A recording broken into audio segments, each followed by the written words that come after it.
That earphone was not good. This is good. Sir, we are on live, sir, now. Yeah. Hello. Hello. So we will wait for another 2 minutes so that our viewers can also join in. Sure.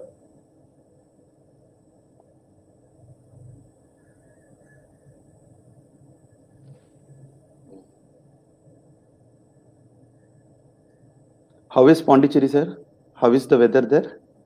Pondicherry is a little hot today. It was rainy last week. Now it has increased the humidity and it's a little hot. Okay. Humidity is a big problem here. Temperature should be around daytime temperature like 30, 32. Nights will be cool. Okay, sir. Okay, sir. Now we can start the session. Hello, viewers. Good evening, everyone. Welcome to Farmina Nutrition Hour.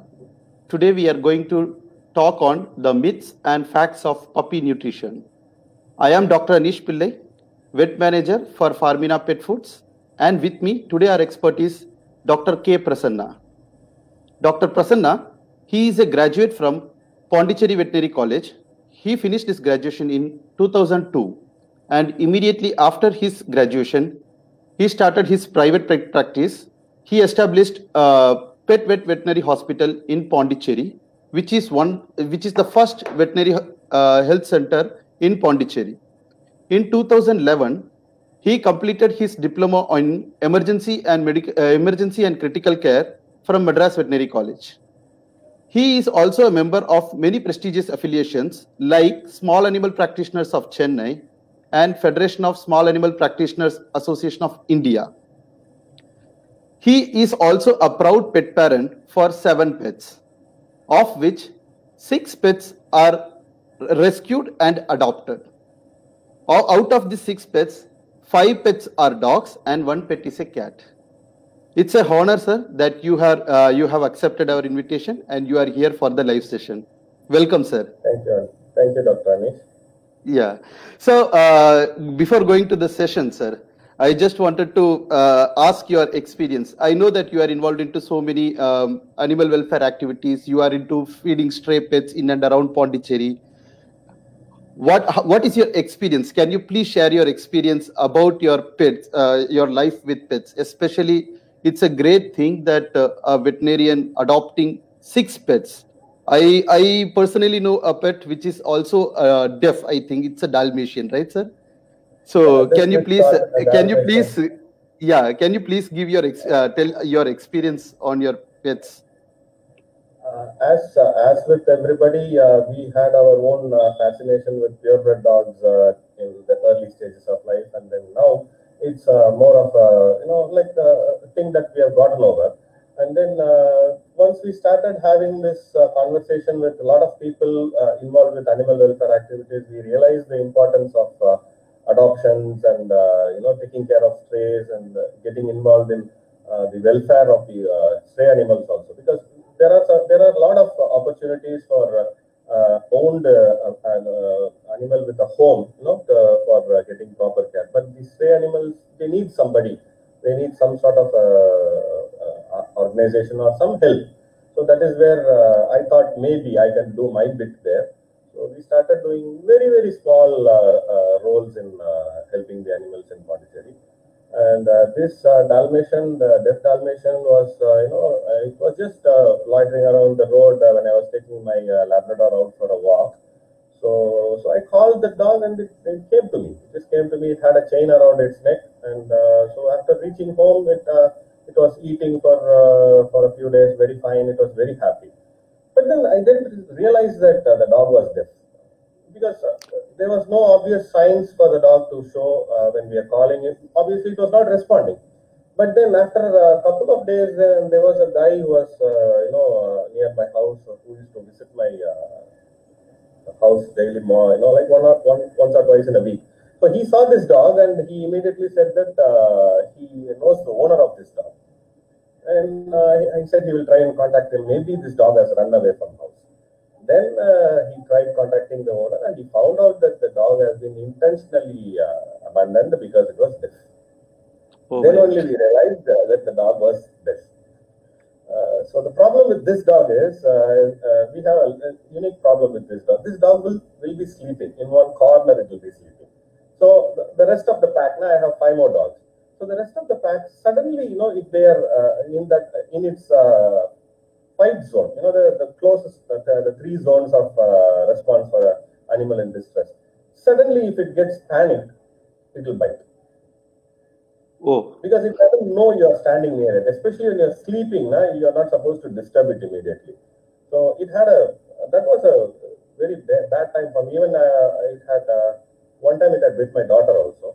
So because it was like panicking when somebody is approaching it suddenly, it doesn't understand what is happening. So that was a new experience for me. I've never had a deaf dog in my house before. My father used to say that we had a Rajapalayam when I was young. And Rajapalayams are known to be having that inherited trait of becoming deaf. So he has told me that we have had a deaf dog. This was the first dog we had. Right now, I have a Labrador, which is about 10 years old. We got it from my daughter when she was very young. And then this deaf Dalmatian, then 4 Indian mongrels, and 1 cat. That was actually a set of kittens which was found near my clinic, and we managed to find homes for almost all of them. I kept 1. Okay. So how difficult? I just wanted to ask, how difficult is to have a deaf pet with you, and how does it? So how does it? You told that it is very difficult. When it becomes panic, it bites automatically. It bites. So how do you manage them? I have to always take care that I don't approach the dog from behind.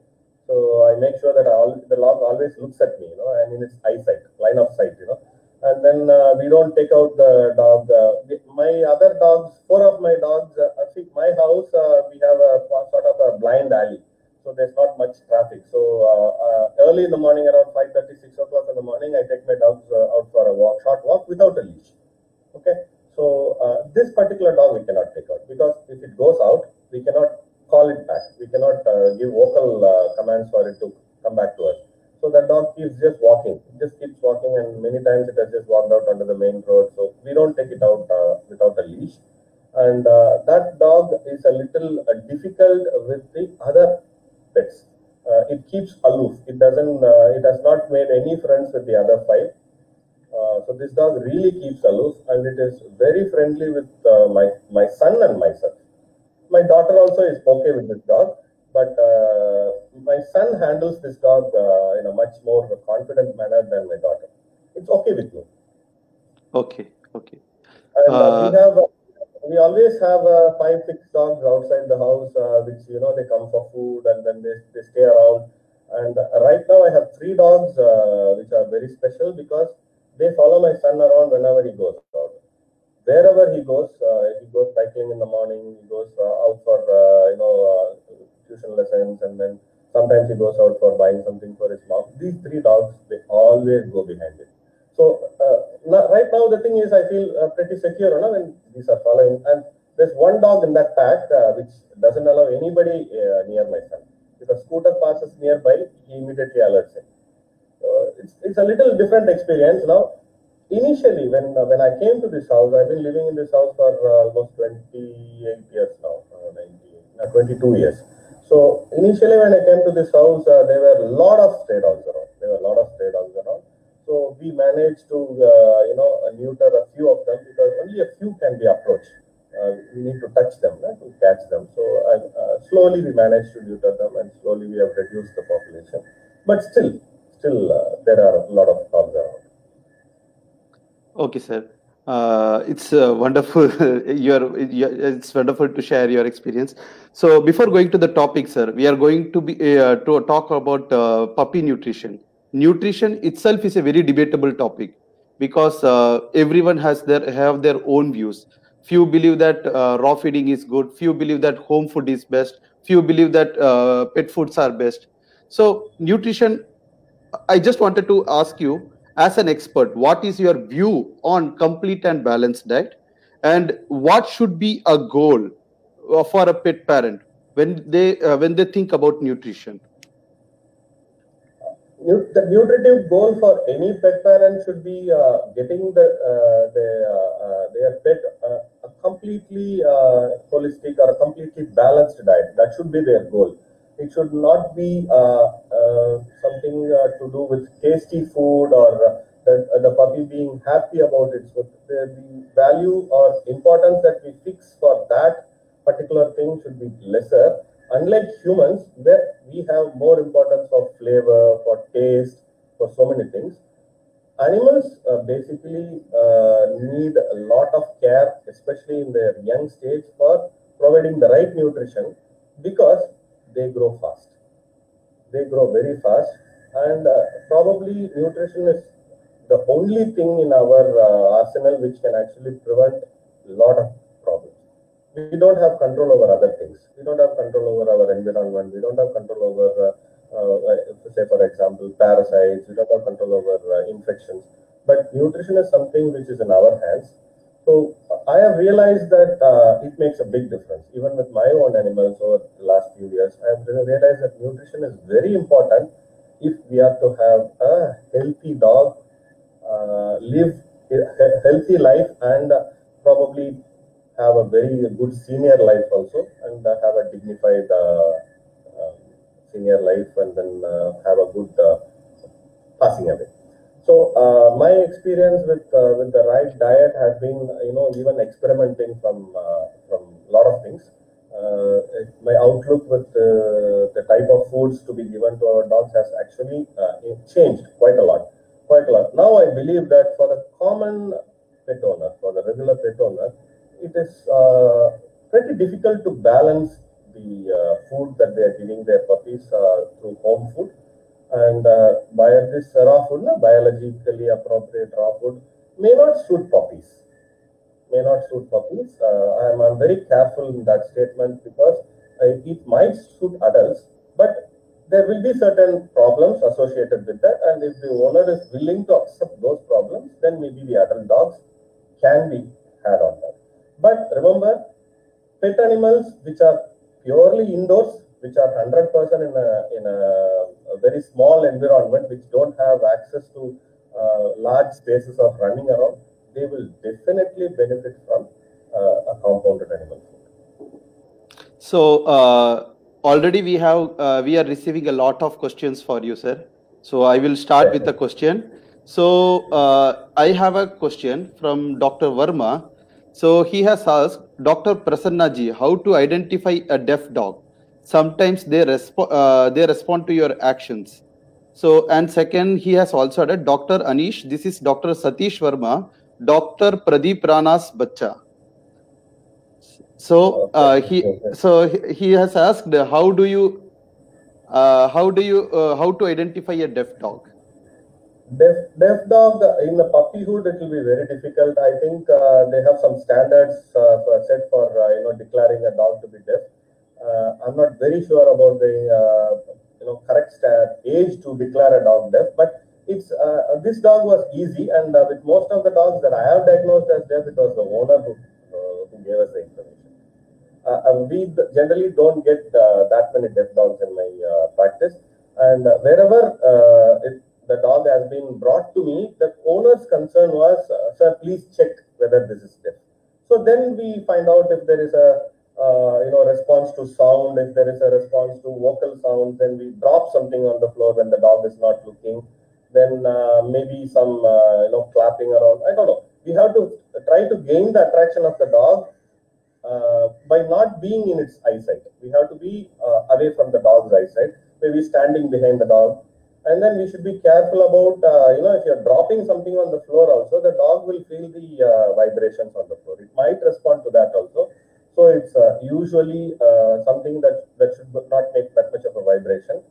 And there are some vision tests. Which a veterinarian can do.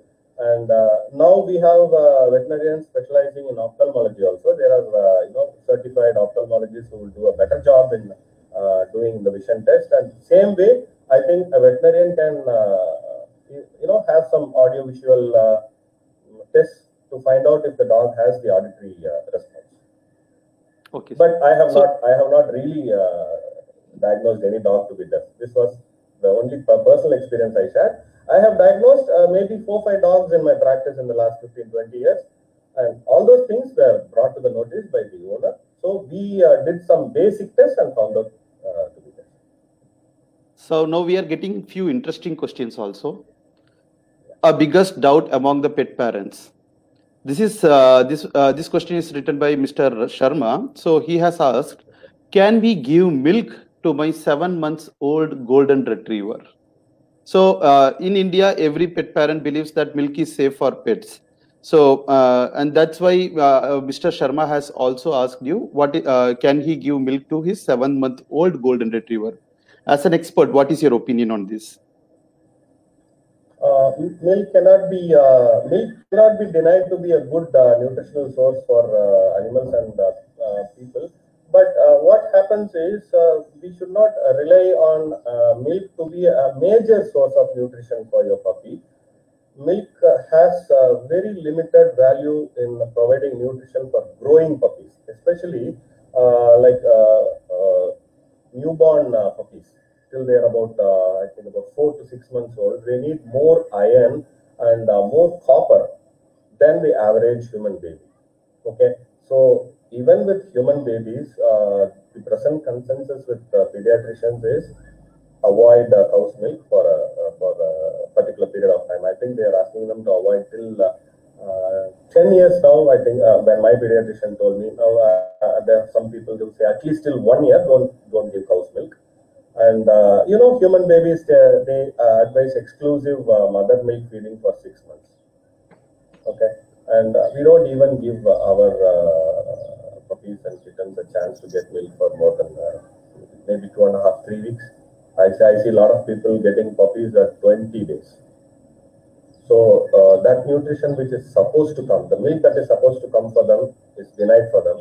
And cow milk is definitely not an alternative to their own species milk, that is dog milk or cat milk. So this cow milk can be used as a limited volume supplement. I think the consensus is about 250 ml of milk is tolerated by a 10 kg dog in a day. So if you tend to give more, it causes some digestive disturbances. Most common being flatulence, loose stools, lactose intolerance signs. So I don't recommend milk to my pet owners. I don't ask them to give milk to my pet owners. I try to discourage them from a very early stage. But then once the dog becomes adult, if they are willing to give, then it's okay. If the dog accepts it, there's no untoward signs of lactose intolerance, then it's okay. So we don't recommend. So for this, for Mr. Sharma, your advice would be 7 months. What would be your advice, sir, for 7 months golden retriever? I would say avoid. At least till the dog is about 18 months old. Okay. So you have mentioned one term called as lactose intolerance, sir. So can you please give a brief about lactose intolerance and how can be expressed? How it can be expressed in a pet? Lactose intolerance is still not very much understood even in humans. Very few individuals develop that lactose intolerance because they have, I think they lack some enzymes to digest the lactose. And even pets, sometimes they develop this lactose intolerance, which is due to the lack of enzymes to digest that lactose. Lactose is a polysaccharide molecule which is present in the milk. In every milk it is there. So each milk has a specific type of lactose in it. There are some types of lactoses. So maybe a few dogs might have diarrhea. They might have some vomiting diarrhea, gastroenteritis kind of things.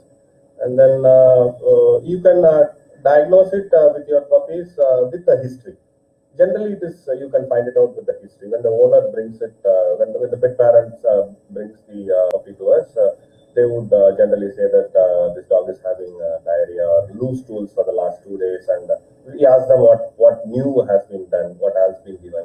Sometimes they say that they have always been giving milk. maybe from puppyhood. Sometimes we say, okay, you have always been giving milk. Maybe why don't we stop it for a couple of days and see what happens? And many times we see response. And we see this lactose intolerance in kittens a lot, especially kittens when they are given cow's milk. The young kittens, like 4-week to 6-week-old kittens, they don't tolerate it. Yeah.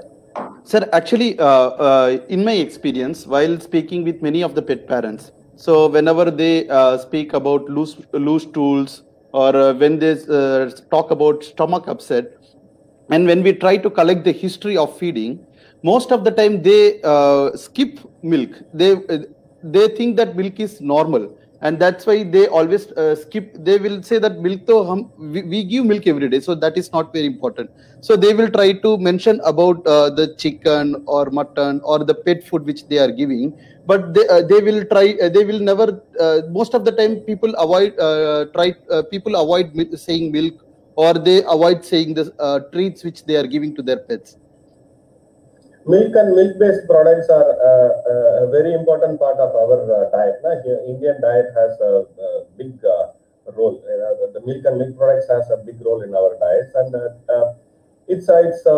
idea is whatever is good for us, it should be good for the pet also. That is the idea in their mind. So it's very difficult to give them an explanation why it's not good for them. It has to be explained in a way where they can understand.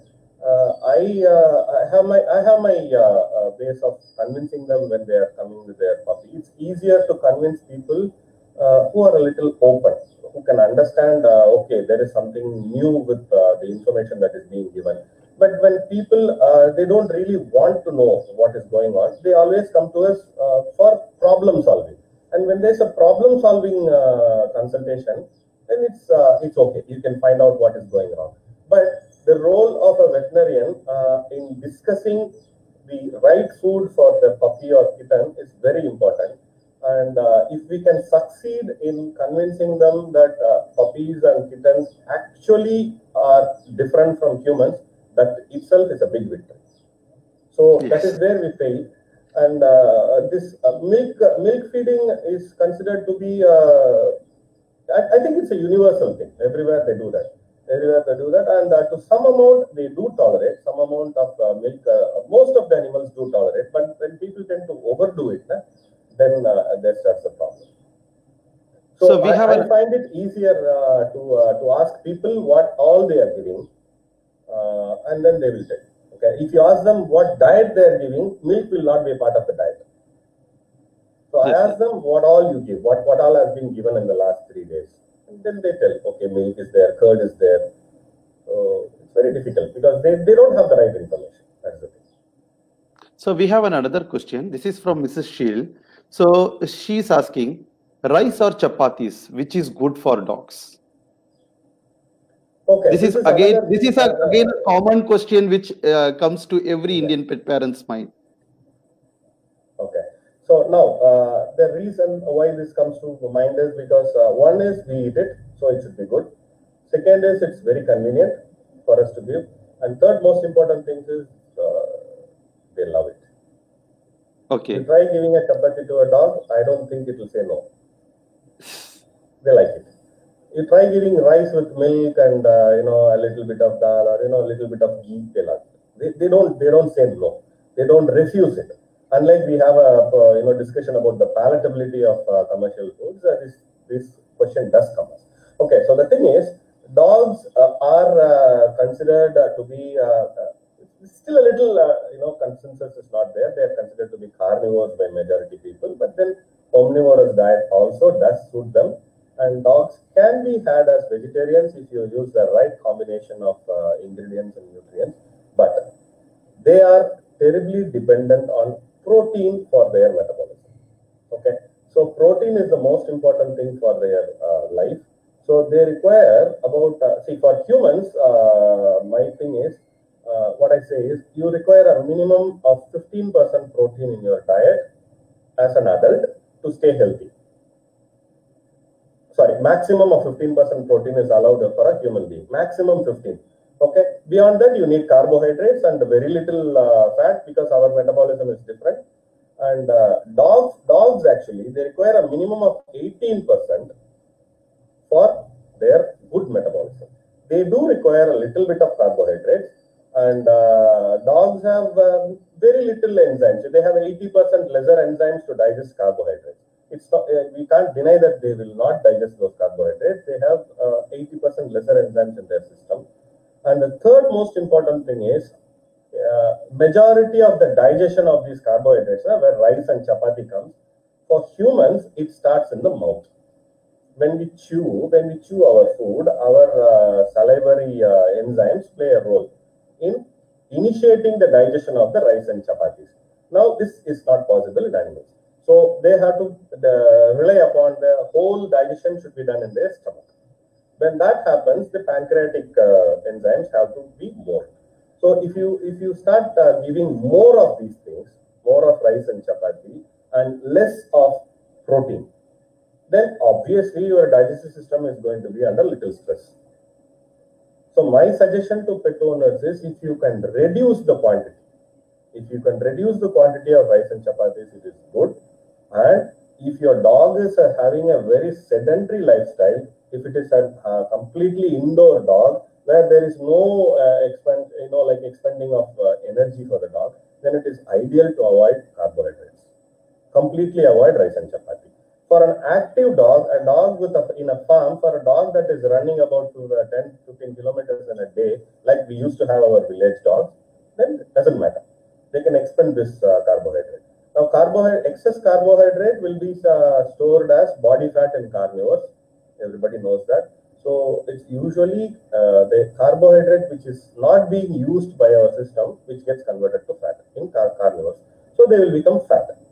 Now, the importance of avoiding these two ingredients comes with our present scenario where we have very limited activity for our pet animals. Then we should try to avoid these carbohydrates.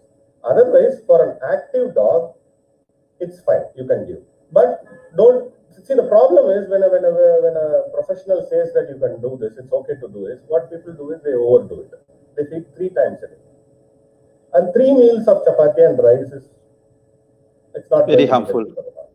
It's very harmful. It's not going to be healthy for the dog. And unfortunately, all these dietary problems which are dangerous, they are not acute problems. They don't come immediately. So the owner won't realize it immediately. Except for intolerances, food intolerances, you won't notice something is wrong for your animal immediately. So the long-term benefits or long-term bad effects are very difficult for the owner to comprehend. That is where we have to step in. So I just wanted to add. Add one more point, sir. So while going through one research article, it mentioned that for a dog, 30% of the energy should come from carbohydrates. 30% of the energy should come from proteins and fats. So 30-30-30. That is the ideal proportion. And this carbohydrate, it releases the energy very quickly, and the energy which comes from protein and fat, that energy is released slowly and steadily for a longer period of time. So which controls the glucose metabolism in the body. So if glucose is more inside the body, then it can lead to obesity, I believe. Yes. If you are not using your glucose, if your cells are not able to use the glucose, that is a disease. And if your body is not able to expend the energy, that is also a disease. Okay. What is the marker of how much exercise does a puppy actually require? Do we actually let it free? It has its own limited space in the house, and many people will have them in kennels. It's a small room after they become adults, and we think that taking them out on a leash walk, maybe 10 minutes in the morning and 10 minutes in the evening is enough. No. I think they need to have a lot of space to run around, especially the bigger breeds. And I hope, Anish, it's very common that the bigger the house, the smaller the dog will be. So what happens is the bigger dogs are in apartments and they don't have chance to exercise. And it's very difficult in the Indian scenario to exercise them. In developed countries, they have dog-friendly parks. Okay? Try taking your dog in a public transport in India. It's not going to happen. And not everybody has an access to a road which is like traffic free, you can take the dog out for a long walk, and not everybody will have the privilege of spending time with the dog. So I keep saying to my owners, the only thing that you can ensure that the dog can get is the right diet. The rest all is beyond your control. Even if I say your dog, say suppose, see, even last week somebody got me a Labrador puppy. Their complaint was the dog was hyperactive. Okay, a puppy of 8 months old should be active only. It's not hyperactive, it's active. It's very difficult for the owner to understand that the dog actually needs to run around. It needs to run around like 8 to 10 hours a day. It will keep walking. It never lies down. Puppies don't lie down in a place unless they have to sleep. Very young puppies, maybe 2-3 months, they'll sleep. But when you have a dog, Labrador, you restrain it to a room, or in some places they chain them up. What will happen? They will eat and sleep. And when they eat and sleep, what will happen to all those, glucose and energy? I think, Dr. Anish, we are seeing the same amount of obesity in pet animals that developed countries are seeing. I think India is developing in that way. So, especially with affluential people, where you don't have they don't spend time exercising their animals. You know that even humans, we don't have time to exercise because we are running around. We are getting a life itself is a difficult task for us. So that's why, again, my statement to the pet parent is, the only thing in your control is the nutrition that you're giving your dog, especially puppies. So if you're doing that right, then probably you will have a good ownership experience or parent experience. Okay. So now we have another question. So Ms. Swantal, she has asked, my dog is not eating both home food and ready-made food. What should I feed him? Ms. Swantal, I would please add the details of your pet also, which breed, which age, what is the nutrition status of your pet. It would help us to give you a precise answer. Oh, so she has added in here, my dog is 6 months old. He is not eating both home food and ready-made food. I don't know what should I feed him. What would be the possibilities, sir? What would be the possibilities of this? Of this condition? 6-month-old dog not eating is not right. There's something wrong with the dog. It needs to be taken to a vet who can find out what is wrong with the dog. Even if the dog seems active, to the owner, the dog might seem active. I have seen a lot of dogs come into me. Like very badly anemic dogs also do seem normal to the owner. Okay, something is wrong with this dog. Probably something is wrong with the system. It needs to be checked out. It's not something that can be manipulated by food, because she's saying both home food and ready food. Maybe there's another thing which needs to be discussed here. Maybe there's something called as snacks, which is liked by the dog and given by the parent. So maybe the dog likes snacks more. Okay. That information is lacking here. No? Okay. If the dog is completely refusing food, anorexic, we call it anorexia in our technical term. Medical. Then it needs to be checked out. So, Ms. Swantal, the advice from Dr. Prasanna is that you should immediately take your dog pet to your vet and please check, and there should be some underlying problem. Please discover it. So, coming back to the topic, sir. So, in India, generally, whenever we speak with any pet parents, so there is a general idea when people say that my pet is 1 year old, so he is an adult. Okay, so I believe you also will be getting the same type of questions in your day-to-day practice, because pet parents, they often think if till 1 year it is puppy and after 1 year it is adult. So as an expert, please explain, sir, how the growth rate of different breeds are different. People actually, many pet parents, they do it unconsciously. What they do is, what I have seen is when they buy food for the dog, in places where there is not a skilled person or a trained person helping them out with the purchase. Like for example, supermarkets where they pick up their stuff. Many times they tend to pick up the wrong food, especially puppy owners. They tend to pick up the adult food. They do it unconsciously. They think that their dog is already adult. That is one thing. Or the second thing, the price factor may be playing a role there. So the thing is, every puppy that comes to us has to be assessed whether it has attained full growth. That means adult body weight.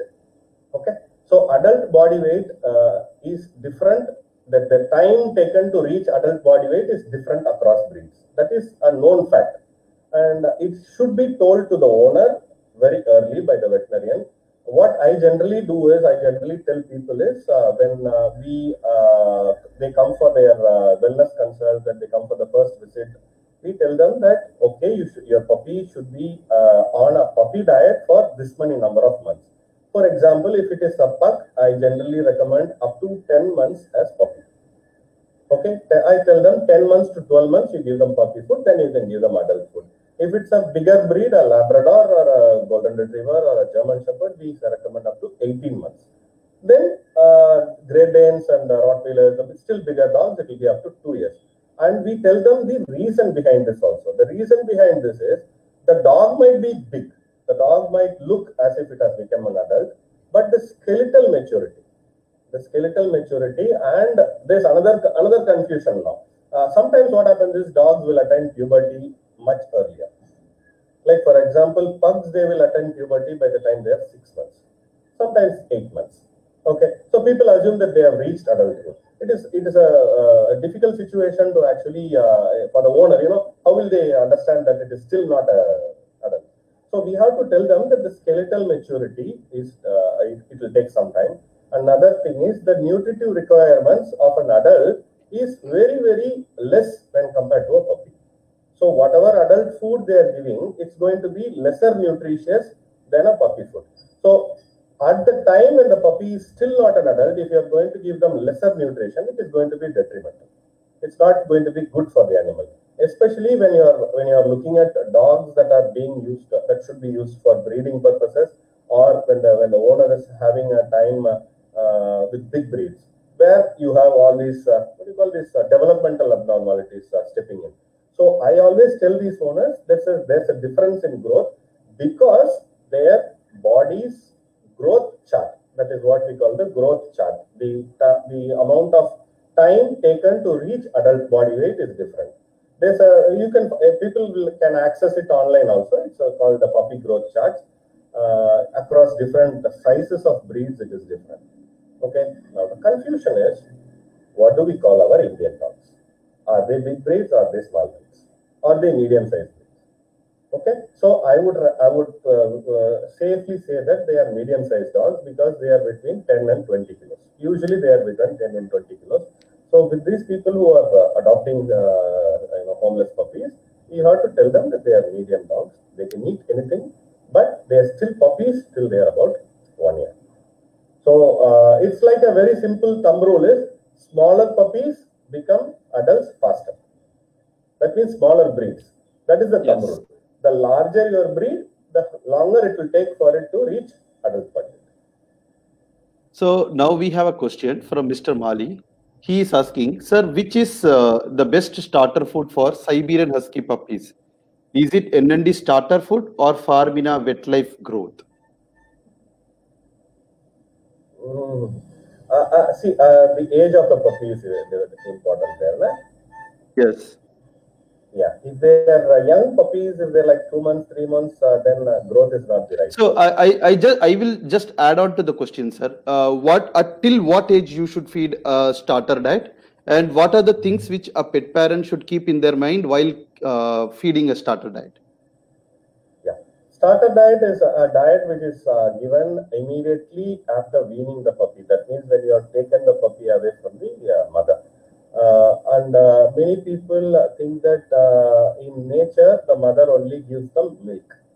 Okay, it is not like that. In nature, the mother starts them on regurgitated food.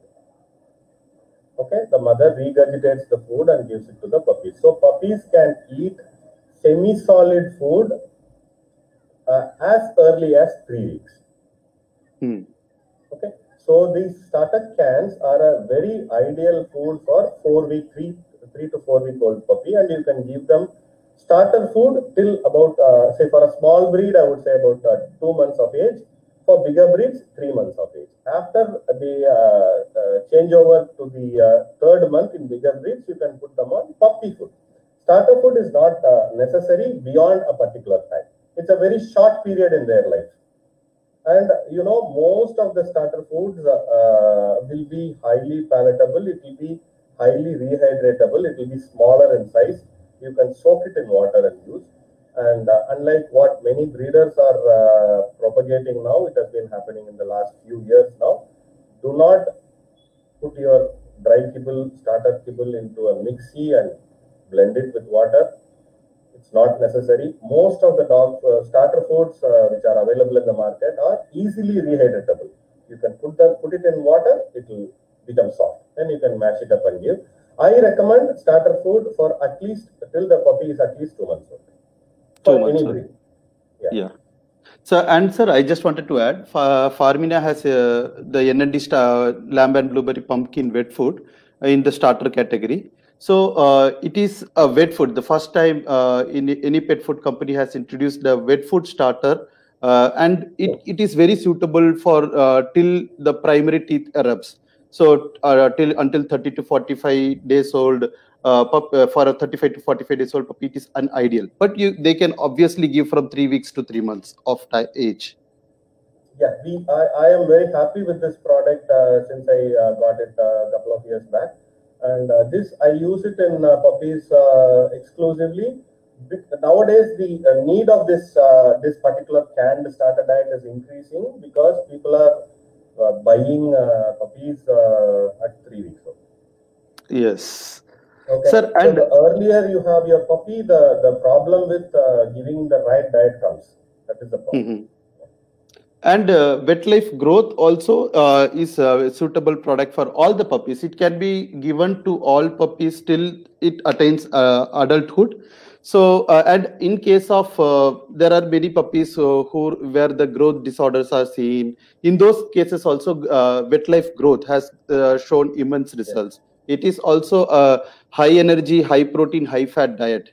So for that particular question, so you can provide either starter or you can either give growth, but growth is till the adulthood, till the stage when the puppy is called as puppy. But NND starter is for a particular period of time, till 3 weeks to 3 months. Starter diet is basically a maximum of 3 months. Yes, then yes, you don't need starter diet. You don't need starter diet. In fact, it's not good also. It's like too much of nutrition for them. Yes. So we have a question from Mr. Govindan.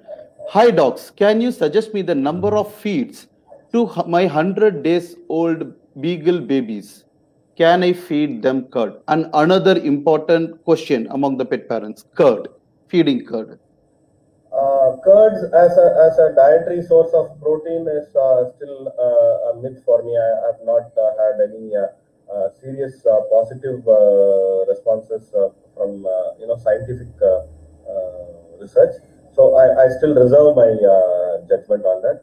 I would recommend people to give them a little later, not too early. This is too early for a puppy. A 100-day-old puppy would not benefit from curd. It's a simple thing. Like human babies, we feed them milk till about 6 months old. Then we start giving them mashed up food and stuff.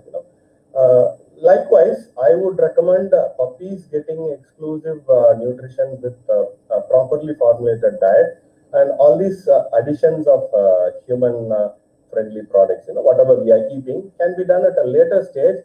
And it's easier if you give them one type of food in the early stage, so that they are used to getting food at regular intervals. If you keep giving them a lot of varieties, then maybe they'll start skipping meals, and that creates more problem. So for me, the diet should be steady and it should be consistent. Whatever the owner, the pet parent is feeding, it should be consistently consumed by the puppy, so that we benefit from the growth. if you start experimenting on things, and if some nutritive imbalance happens, then to correct it, it will take some more time. And then we are losing out on certain time frames where the puppy's growth is actually happening. So for a 100-day-old puppy, we usually recommend a minimum of 5 meals a day, 5 or 6 meals a day. And sometimes it's better if the dog is very active. If it's a bigger dog, like I would say, if they are asking a beagle puppy, that's fine. If it's a bigger dog, again, another good thumb rule is do not overfeed the dog. Okay, that means after a meal, let it be a puppy or an adult, it should not have a big belly. It should not be fed as if it's people feel that when you have a big belly, they feel happy that the dog is satisfied. It's not like that. So it's more to do with the amount of the food that can be safely digested, absorbed, and assimilated by the dog. That means if you are going to eat 100 grams in a day, it should be split. You cannot give 100 grams in one go. So each puppy, if it is going to get, say for example, a 100-day-old puppy, if you are talking about a starter food, if the recommended quantity is 150 grams a day, I would say split it into 5 meals a day, 5 or 6 meals a day, so that it's easier for the puppy to digest, and the dog also feels comfortable after the meal. You see pot-bellied puppies, they are finding it difficult to sleep, they are finding it difficult to run, so they should be active. Food should be something which helps the animal to grow. It should not, see, I have done this mistake. What happens is when puppy has a full belly, they go to sleep. They go to sleep, and it's easier for the pet parent also. So that's where again that happens. And the most common thing that happens in my practice is people giving either too little or too much. Finding the middle ground is very difficult for people. I find people giving them only milk. I get puppies given only milk twice a day. I find people giving them 10 meals a day, different varieties. So it's going to be tough for the pet parent initially. But again, smaller breeds, bigger breeds, important. We need to find out the right kind of right amount of food. And younger puppies need more frequent feeding. As they grow older, you can bring it down. So the thumb rule is, as they are younger, they require small meals a day. Small meals, 5-6 times a day. Then bring it down to 4 till they are about maybe 6 months old. Then you can bring it down to 3 or 2. Depends. And I have some pets on once a day food also. One food a day and one snack a day also is quite good for puppies. Sorry, for general adults. Puppies require more frequent meals. That is my suggestion. So I think, Mr. Govindan, you have got your answer. So, while explaining about the belly, you told that the puppy pet parents feel happy when they have a full belly, when the pets have full belly. So in India, sir, in my last 12 years of experience, so I have seen that even pet parents and even with many influencers, they feel that when a puppy is in a bulged shape, we can say a peary shape, when the puppy is bulky, they feel that so they feel, everyone feel, they feel that then the puppy is healthy. So, and while interacting at the same time, while interacting with the vets, human person. Yeah, tell me. Yeah. So while interacting with the vets also, they are saying that the common feedback is the puppy obesity is on a rise. So as an expert, what would be your suggestion? Is this a good sign, or is it something which should concern a pet parent? It's a very bad sign which is happening across all strata of society, you know. And you might notice that as a trend in human children also. They feel that the more chubbier the baby is, the more healthier it is. It is not. It's not the right kind of suggestion that should come from a health professional. It should be more of just a minute.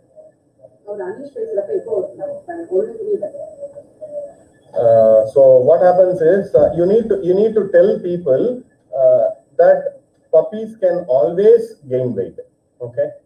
But to lose weight, it's very difficult. It requires a lot of effort from the owner side, from the puppy, from the animal side. So it requires a lot of effort. It requires a lot of resources also, both time-wise and money-wise. It requires a lot of resources. So my favorite statement to the puppy owner is, if your dog is lean, you can always make it fat. But if your dog is already fat, it is going to be very difficult to make it lean. So chubby puppies look very cute. Okay, when you handle them, when you lift them up from into your hands, they are cuddly, they are cute. So obviously people would like them, and that is why breeders are also very particular about giving you it's like a marketing strategy. It's like when you go to buy a puppy, only if it is chubby you will pick it up. You won't pick up a lean looking puppy. You won't pick up a very slender puppy. There are some people who are informed people, who are educated people, who are now the population is increasing. The people who are buying the Indian breeds. Okay, Indian breeds like Chittiparais, Kannis, Kombais, Mudhol Hound, Rampur Hound. That is increasing slowly. That is increasing. And these people, if they are well informed, most of them are well informed. By the time they are ready to buy that puppy, they are well informed. They know that those puppies are lean. They are slim looking. They are lean. But sometimes I've seen people who are, we call them taggers. Somebody goes to buy a Rajapalem, there's another guy also, comes in. So let me buy one puppy. So these are the people who actually don't understand what is healthy. So we need to help them understand that being healthy is not based on body structure. Being healthy is based on how active your puppy is, how playful your puppy is, how much energy that is being exposed to the pet parent. How much of time you spend with the puppy, so that it is spending so much of energy with you. Chubby puppies look awesome, but every time I see a chubby puppy, I take extra time to tell the owner that it is not going to be a right direction in which they are going. They need to look at the growth chart. Okay. Now another thing is growth chart. Like when mostly people bring in puppies at least 5 times, 6 times in the first 6 months for the vaccine, for the deworming. So every time they come, when we check their weight, okay, if they fall within the normal weight range, whatever the puppy should do. Say for example, if it's a Labrador. Yep. If it's a Labrador, how much weight it should be when it is 1 month old, when it is 2 months old, how much it is gaining, what ratio has it gained, and there's something else which we are missing, which is little difficult in puppies, which is the body condition score. Okay, it's in puppies it is not that relevant, and adult dogs it is relevant. But when we see a puppy which is very fat, you would I think it's time to discuss with the owner about the nutrition. Otherwise, I think people are more convinced nowadays about the benefits of feeding a formulated diet. So there's still a percentage of people who need convincing. Maybe it will take a little more convincing argument from our side. So we have another question from Mr. Jayan. He's asking how much quantity of carbohydrates we can give to puppies. That's what the consensus says, that as Dr. Anish mentioned, it is 30-30-30, like one third of your dog food can be consisting of a carbohydrate rich portion, but that is still not recommended for puppies. I would recommend 30% carbohydrates for adult dogs only. For puppies, I think it's majority protein and fat, like I would say about 80 to 85% protein and fat, and only 10% of carbohydrates, because carbohydrate digestion itself is deficient, and as I told, it's very difficult in animal. And puppies, they don't generally chew anything, they just gulp it, and the enzymes for all those digestive part of the carbohydrates is also lacking. And the most important thing is, another thing is, what are the building blocks of our body? Proteins are the building blocks of our body, not carbohydrates. So when you have a growing animal which needs building blocks to grow, Protein is the obviously logical choice which we need to go to. Carbohydrates or not. Definitely, carbohydrates have a role in our nutrition, but the amount of carbohydrates should be limited. I would say not more than 1/4. For people's sake, if they are interested in eating home food, I would say not more than 25%. So we have an interesting question from Mr. Saxena. So he's asking that my 4 years old male Labrador is suffering from thyroid and is on Thyronorm medicine. Shall we provide him ultra hypoformina food or normal food? So I think your pet is also having some thyroid issues, sir. I remember. I have my daughter's Labrador. There were some difficult times in our family where we could not take the dogs out for proper walks, and so my dog put on weight. That's not my Labrador. It's this mongrel which has this thyroid issue. So she put on. I remember Mr. Saxena's earlier conversations during our earlier sessions. So his pet has continuous skin diseases also. So and during we had a session with Dr. Nagarajan. So at that time also he has raised the question. So he has his pet has a thyroid problem, and which resulted in dermatological issues also. So I'm just briefing you the history. So thyroid dogs that have a thyroid issue, like dogs that are hypothyroid, will always have skin problems. Now there are two things here. One is if the basal thyroxine levels, whatever the dog is being treated for, it has to be checked. Just giving Thyronorm tablets doesn't mean that the dog has actually benefited from the thyroid supplementation. So that the pet parent should get the thyroid levels checked after starting the thyroid supplementation. That is one. And second is, if the dog has coexisting conditions like hypersensitivities or some other deficiencies, that also have to be addressed. And definitely, ultra hypo diet would be a very good choice for this dog, because it basically aims at reducing the amount of the types of allergens that are that the dog is being exposed to. And second thing, all these hypo diets or ultra hypo diets have extra nutrients which are targeted towards giving a good skin health. There are some small components of the diet, small ingredients, which help in getting a good nutrition. Like for example, in humans, there's this, like we used to take for glowing skin, we used to take, like parents or grandparents used to recommend almonds. We used to recommend some fish oil. These are the basic things which are required for animals also. But in some animals which are having some problems in their body, they would require a little more proportion or little more quantity of these essential fatty acids. Essential fatty acids is a good term.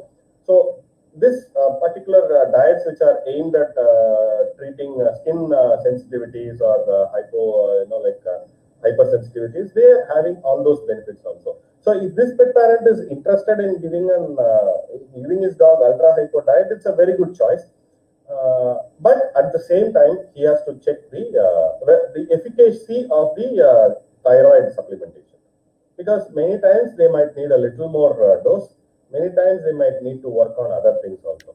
Just declaring a dog as hypothyroid and giving a blanket therapy with thyroid supplementation is not going to do wonders for all animals. Some dogs benefit a lot, but not with all. Okay. I think, Mr. Saxena, you got your answer. So we have another interesting question from Hemant Kumar.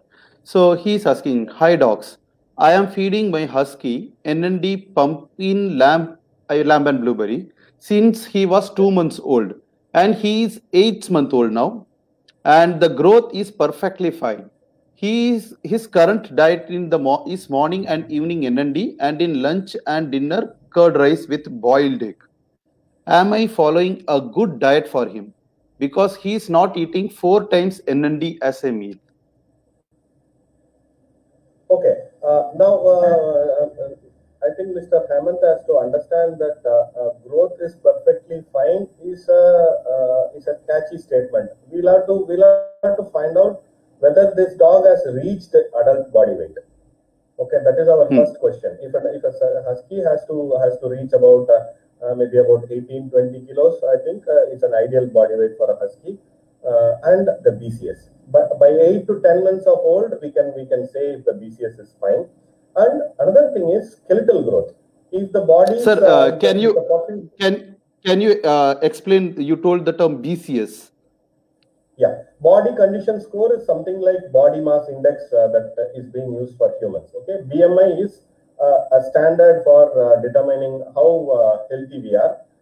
In humans, it is a proportion of the body weight and the height. Okay, so body weight in kgs divided by the height in meters square. Okay, so that is the body mass index. Similarly, we have something called as body condition score in animals. It's either a 5-point score or a 9-point score. Okay, so a veterinarian would evaluate your dog or your cat based on certain landmarks, certain things like the fat padding around the body, the waistline, how much of what you call these ribs can be felt. So there are some points. Okay, and we have these charts in many clinics. Also, you can find this body condition scoring system. So if an adult dog has a good BCS, it should be on a 9-point score. 4 to 5 is a good BCS. That is midline.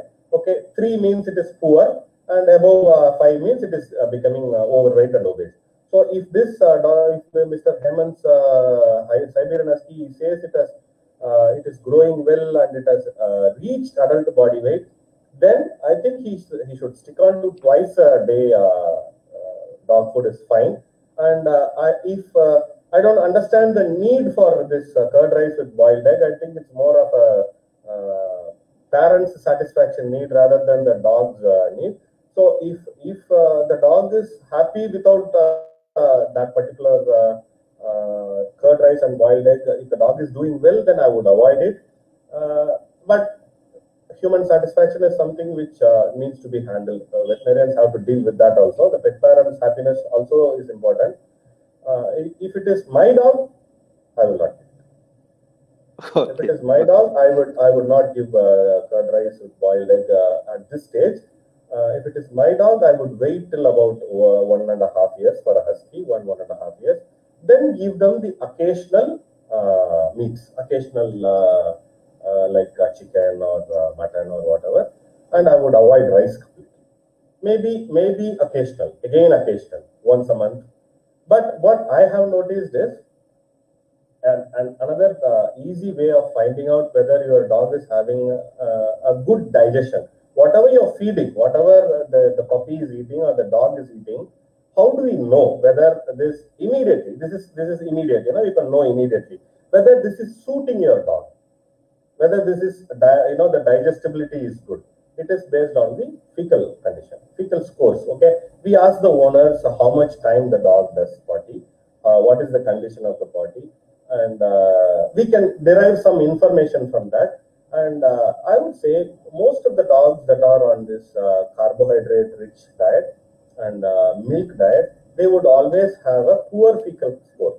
That means the animal is not tolerating it. People will not understand this unless they know the importance of the fecal score. And many times we don't notice the feces also. When we take them out for walks or if they have a yard, we go there. So that is another very important information which a veterinarian can have from the pet parent in finding out whether your pet is actually benefiting from whatever diet you are giving. If the pet is okay, if you have an apparently healthy animal which is coming to my clinic, which is having a particular diet schedule, I would suggest some small tweaks. I would not suggest a complete change in that. I would suggest some small tweaks. And one of these would be to reduce the quantity of carbohydrates. Boiled egg is fine, but if you can reduce the quantity of carbohydrates, that will be good. Yeah. So now we have another question from Ms. Chowdhury. So she is asking, what should be the daily food intake per day, per gram for a 3-month-old Indian Spitz puppy? So shall I answer this, sir? Can I answer this? Yes, please. Yes, please. Yes. So, Ms. Chaudhary, for this, you have to tell us what are you feeding for your pet. So, feeding quantity for a pet depends upon the physical activity and also the body weight of the particular dog. And second thing is that what are you going to feed your puppy? So we have nutrition consultants. So you can log into Farmina website where you can find your nutrition consultant. If you give your details, they will call you and they will suggest you a tailor-made nutrition plan for your pets. Sir, anything you want to add, sir? If the owner is going to follow, if the pet parent is going to follow a formulated diet, packaged food, I think all those packets will have the guidelines. She has added, I am feeding him ready-made food. So all the packets, whatever packet, I think more guidance would be required on choosing the right variety rather than the quantity, because quantity is already there in the packet. If you can see, there will be a chart there. And there will be two kinds of charts. A little confusing for the owner also, Anish. I think they need a help there also. Some of the packets will have the adult body weight. Some of the packets will have the puppy body weight. So just see, if it is an adult body weight for your dog, it's a Spitzer. So adult body weight should be 10 kilos. So a 10-kilo dog, a 2-month-old dog, puppy, how much will be there? If it's puppy body weight, you can check the puppy body weight that we can give. And the more important choice would be choosing the right variant, choosing the right type of food. So if it is a puppy which is Indian Spitz, which is less than 2 months old, it should be starter food. If it is more than 2, till about 8 to 10 months of age, it should be puppy food. Beyond that, only it should be adult food. Okay, sir. Okay. So, and one more question I want to ask, sir. A common question from pet parents who have small breeds. So they often find that their pets skip meals, and as a pet parent, they always feel that it's they feel that there is some problem with the diet. So, and I have seen this commonly with the small breeds. So, and I know that small breeds, they are fussy eaters. So what would be your advice? Skipping meals, is it a problem, or at what point they should consult a vet? There are a lot of things. Yeah, see, one thing is declaring them as fussy eater is again an human problem. Okay, I'm refraining from that word. Okay, so fussy eater is declared by us only. Okay. Now, the question is, if the dog's nutrient requirements are met by 1 meal a day, if the dog is perfectly active, if the dog is doing its business like normal, you know your dog's schedule, especially adult dogs, every pet owner knows their dog's schedule, at what time it wakes up, at what times it wants to go out for a toilet business, at what times it wants to play. If your dog is doing all its things properly, regular as per schedule, but still eating 1 meal a day, it's obviously understood that the dog is actually getting its requirement.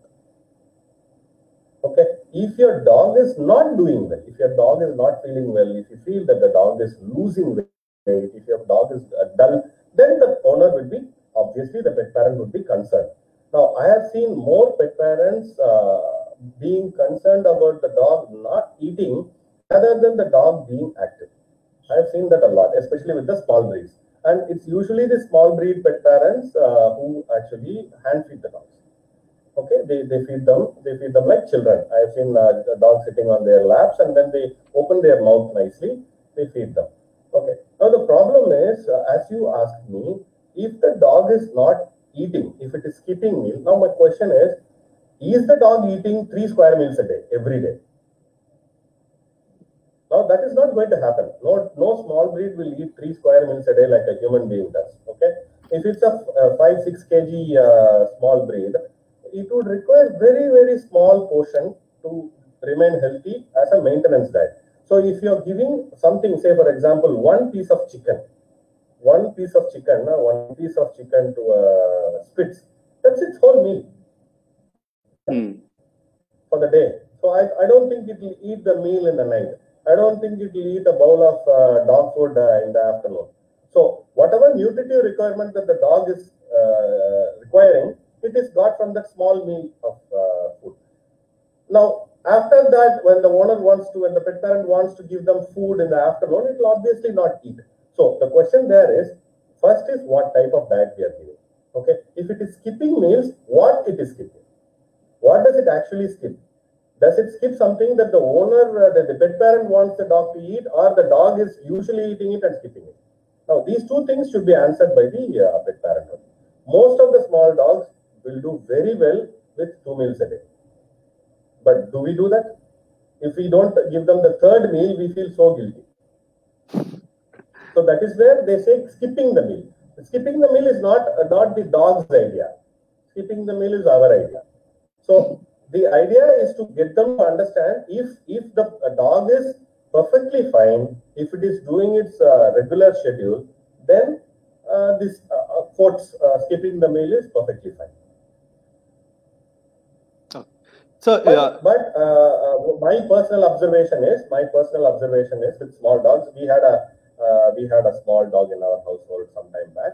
So they are pretty much challenging as individuals to feed. You don't know what they will like and what they will not like. They will like something today, tomorrow they will not like. Okay, so it's very difficult. But if you give them variety at a very early stage, like today I give it some food, tomorrow I give it some other food, and whenever it is sitting on my lap, I give it something from my plate. That will mess up with the whole preferences system of the dog. Okay, if the dog is given only one particular type of puppy food, then I have had good success with those pet parents, and they don't complain. They say the dog eats comfortably in the morning, comfortably in the evening. Okay, if you give them less choices, then they don't tend to be picky. So, sir, you mentioned about feeding chicken to the pet. So I just wanted to ask. Yeah. So when I started my career, I have seen many pet parents. They feed on raw egg, raw meat to their pets. So is it advisable to feed a raw meat or a raw food to a pet? So, and what are the things, what are the concerns which a pet parent should keep in their mind while feeding these diets? Okay, this raw feed diet is a very dangerous thing for the pet animal because of obvious hygiene reasons. You don't know what sort of microbes or microbial load is there in the particular food that we are giving. And unlike developed countries, we don't have the sort of hygiene that is being practiced there in our slaughterhouses. We know what sort of meat we are getting, and we don't. And in India, this frozen meat is also not very popular. So we generally tend to get fresh ones, and it is all exposed to the environment. It is not hygienically prepared. That is number one. Number two, digestibility factor in a cooked diet is much better. We know that. Okay, and dogs are not, our animals are still not wolves anymore. We have domesticated them for many thousand years. They have become perfectly domesticated. They have become almost like humans now. So asking them to live like a natural life just for the sake of food and then putting them in an artificial environment is not right. Okay, just for the sake of telling that they are natural carnivores and giving them raw diet and then putting them in an artificial environment like a kennel is not right. Okay, so the idea is to understand that dogs are definitely going to benefit from a balanced diet. They are not going to benefit from ideologies which are we give a little bit of importance to natural importance. That is not going to work. And raw diets in the Indian scenario is pretty risky. Dangerous. Even for adult, it's dangerous because of the type of meat that we get. Type of meat means, everybody knows where the slaughterhouses are located. Everybody knows what type of animals are slaughtered. We don't have a proper meat industry yet, except for poultry. Except for poultry, we don't have a proper meat industry, not organized meat industry. Very few slaughterhouses are there, and you know where the organized slaughterhouses products are going. They are going under the supermarket shelves, which obviously we won't buy. So, what about raw eggs, sir? So, because I have seen people, they boil the milk. Raw egg and boiled milk. Yeah, hot milk with egg. Okay, yeah. That is also, they say that hot milk cooks the egg. I don't find any nutritive benefit from that. Anish, I think I should accept this fact also. I have done it for my own dogs in my early life. That means when I was a school-going kid, I have done the same thing to my dogs.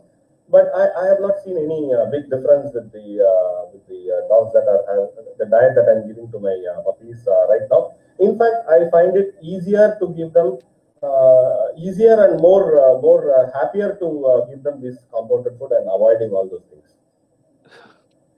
I have done this. I have done this long back. So now I have a question from Mr. Majumdar. Yeah. Hello doc, my Labrador puppy, male, is 4 months and 1 week old.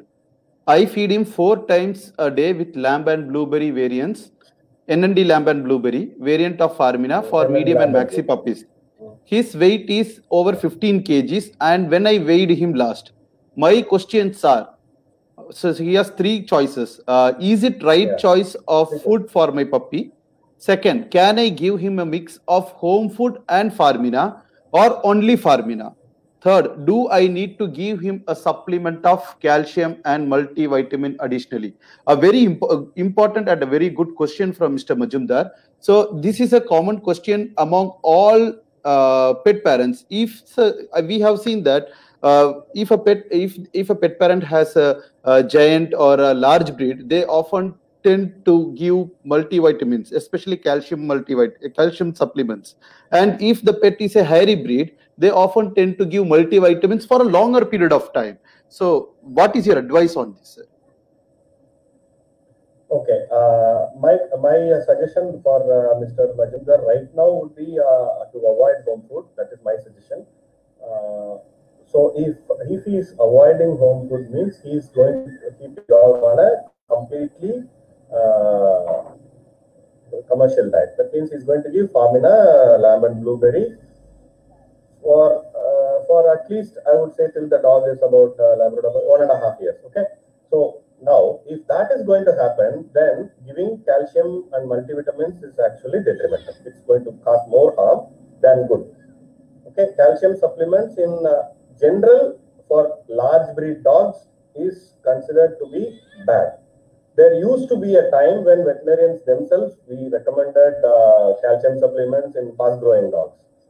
I think Dr. Anish also knows that, but that time is past now, because there was a time when we did not have that much availability of puppy food. Okay, so for Mr. Majumdar right now is to avoid dogs, to avoid homemade food, put it on only puppy food and no supplements. The reason being, supplements, it is not the quantity or the amount of supplements, calcium or whatever vitamin is going there inside the body. It is more to do with the ratio. Okay, whatever amount of calcium is going, there should be a particular ratio with phosphorus. There should be a particular ratio or proportion with the amount of protein that is going inside. So you just can't interfere with that. You can't cause a disarrangement in the amount of the proportion of nutrients that are going in. So only when dogs require multivitamin supplements in certain situations, like for a simple example would be a dog that is recovering from some illness, okay, a dog that is having some skin ailments, okay, those are the times when multivitamins are generally required. But for a growing dog, I think its mineral and multivitamin requirements would be met by the food itself, the commercial food itself. Now, if somebody is giving home food, then the challenge comes with balancing the diet. Then we need more information about what is being given now, how much is being given, and what nutrient is going to be in that, what will be the nutrient composition in that. And then we need to worry about your supplementation. But when we have a good diet which is already being fed to the dog, and it has its own benefits in the long run, I would recommend the pet parent to stick on to that particular diet. Okay. So we are going to ask you the last question, sir. We have already neared the end of the session. So Okay. it is often seen in our industry, sir. So when I started my career in Kerala, so I know a person who was also a distributor of human baby products, and he used to sell most of the short expiry stocks or expiry product of the human baby products to the pet parents. So and I have till now I know many pet parents who feed human baby products, which they feed to their babies, to the pets. And what would be your advice, sir? What would how it is going to damage a pet's life, and what are the deficiencies which the pets can encounter? In a broad perspective, the first thing that is important to note here would be all the human baby products are mostly carbohydrate oriented products. They'll be cereal based. Most of the products will be cereal based. So obviously, it is not going to be biologically appropriate for the dogs and cats. That is the first thing. As a personal experience, in 2003. I started my practice in 2002. So in 2003, we decided to get a puppy, a Labrador puppy from my college's kennel. They had a litter there, so I was involved with bringing up those dogs. So I wanted to get a puppy, a Labrador puppy. So then my mom said that since you have already started your career, okay, I think you will also benefit from having a couple of dogs where you can have some puppies, you can develop your practice. It was a choice. That time we took a choice, conscious decision. Okay, so we got 2 Labrador puppies. Okay, and then at that time we were not having a choice of a starter food. You know that 2003 we did not have much choice of a starter food. Only one brand was there, and knowledge was also poor. As a veterinarian, we developed our knowledge over a period of time, and we have fine-tuned our opinions also. So this these 2 dogs, we brought them up on baby food. Okay, pure baby food and Cerelac and the cereal-based food. Okay, so what happened was we used to feed them. We used to buy this baby food by the carton, big boxes, 10, 15 boxes we used to buy, and we used to feed them in a whole bowl. So both of these puppies, they grew up as chubby puppies. They were chubby puppies. Okay, I still remember one of my friends warning me, one of my non-veterinarian friends warning me, your puppies are looking real like bloated balloons. Be careful. Okay. So then these 2 puppies, then by the time we realized, okay, this was our mistake, then we started giving them, dog food and exercise and all these things. My male Labrador, he developed, because of the early damages that has happened. Okay, he developed problems early in his life. He became a little overweight.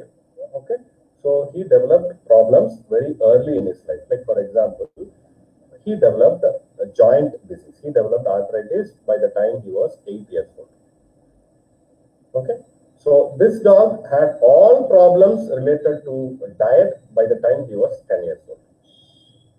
By the time we realized whatever mistake we have done, the damage was already done. Then after that, the subsequent animals that I have had, subsequent pet animals that I have had, we took very, very, particular precaution not to make them, number 1, chubby puppy. Number 2, to give them biologically appropriate food. Biologically appropriate food means I give them dog food and once a week a little bit of meat. That's all, nothing else. Okay, and snacks in the sense like every pet parent when they come home from office, the dog is going to jump with joy. Okay, it's going to jump on you. It wants you to cuddle it. Okay, and obviously the pet parent is not interested in just saying hi to the dog. So we need to give something as a way of showing our affection. So we tend to give our dogs, we call them functional snacks. That means we give the snacks that have some benefit. Like for example, they should have some benefit for their dentition, for their dental care. maybe for some skin care. There are some, like snacks which have some supplemental value to them. We give only that. Now, I have a dog which is properly maintained according to whatever standards that we are preaching now. And this dog is 9.5 years now.